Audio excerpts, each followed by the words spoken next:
ലോകത്തെ മുഴുവൻ ഭീതിയിലാഴ്ത്തിയ കോവിഡ്-19 മഹാമാരി പൊട്ടിപ്പുറപ്പെടുന്നതിന് വർഷങ്ങൾക്ക് മുമ്പ് തന്നെ ആസൂത്രണം ചെയ്യപ്പെട്ടതാണോ? ഈ ചോദ്യം വീണ്ടും ചർച്ചയാവുകയാണ്. അമേരിക്കൻ നീതിന്യായ വകുപ്പ് പുറത്തുവിട്ട വിവാദ കുറ്റവാളി ജെഫ്രി എപ്സ്റ്റീന്റെ ഫയലുകളിലെ ചില രേഖകളാണ് ഇന്റർനെറ്റിൽ ഈ സംശയങ്ങൾക്ക് തിരിയിട്ടത്. 2015 മാർച്ചിൽ അയച്ച ഒരു ഇമെയിൽ സന്ദേശം, അതായത് കോവിഡ് വരുന്നതിന് കൃത്യം 5 വർഷം മുമ്പ് മഹാമാരികൾക്കായി തയ്യാറെടുക്കുന്നു എന്നതായിരുന്നു ഇതിന്റെ ഉള്ളടക്കം. ജനീവയിൽ നടക്കാനിരുന്ന ഒരു പാൻഡമിക് മീറ്റിംഗിന്റെ അജണ്ടയെക്കുറിച്ചും ലോകാരോഗ്യ സംഘടന, ഇന്റർനാഷണൽ റെഡ് ക്രോസ് തുടങ്ങിയ പ്രമുഖ സംഘടനകളുടെ പങ്കാളിത്തത്തെക്കുറിച്ചും ഇതിൽ വ്യക്തമായി പരാമർശിക്കുന്നുണ്ട്. ഇതിൽ ഏറ്റവും ഞെട്ടിക്കുന്ന കാര്യം ക്രിമിനൽ കേസുകളിൽ പ്രതിയായ ജെഫ്രി എപ്സ്റ്റീൻ എങ്ങനെ ഇത്തരം രഹസ്യ ചർച്ചകളുടെ ഭാഗമായി എന്നതാണ്. ഇവിടെയാണ് ബിൽ ഗേറ്റ്സിന്റെ പേരും ഉയർന്നു വരുന്നത്.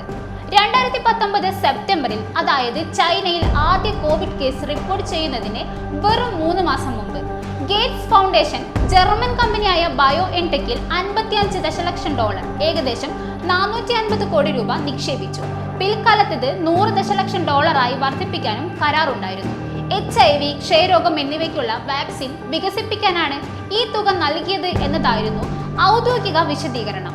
എന്നാൽ തൊട്ടു പിന്നാലെ കോവിഡ് വരികയും ഇതേ കമ്പനി ലോകത്തെ ആദ്യത്തെ mRNA കോവിഡ് വാക്സിൻ വികസിപ്പിച്ച് വൻ ലാഭം കൊയ്യുകയും ചെയ്തു എന്നത് വെറും യാദൃശ്ചികമാണോ? ഈ വെളിപ്പെടുത്തലുകൾ വിരൽ ചൂണ്ടുന്നത് ഒരു വലിയ ഗൂഢാലോചനയിലേക്കാണോ? മഹാമാരികളെ ആയുധമാക്കി ലോകത്തെ ഒരു നിരീക്ഷണ വലയത്തിലാക്കാനും ജനസംഖ്യ നിയന്ത്രണത്തിനും പുതിയൊരു ആഗോളക്രമം നടപ്പിലാക്കാനും ഒരു വിഭാഗം ശ്രമിക്കുന്നുണ്ടെന്നതും സംശയിക്കുന്നു. കോവിഡ് വാക്സിൻ എടുത്തവരിൽ ഹൃദയാഘാതവും മരണങ്ങളും വർദ്ധിക്കുന്നു എന്ന തരത്തിലുള്ള ആരോപണങ്ങളും ഈ സാഹചര്യത്തിൽ ചർച്ചയാവുന്നുണ്ട്. സത്യം എന്താണെന്ന് ഇന്നും മറനീക്കി പുറത്തു വന്നിട്ടില്ല. പക്ഷേ പുറത്തു വരുന്ന ഈ രേഖകൾ ഗൗരവകരമായ പല ചോദ്യങ്ങളും ഉയർത്തുന്നുണ്ട്.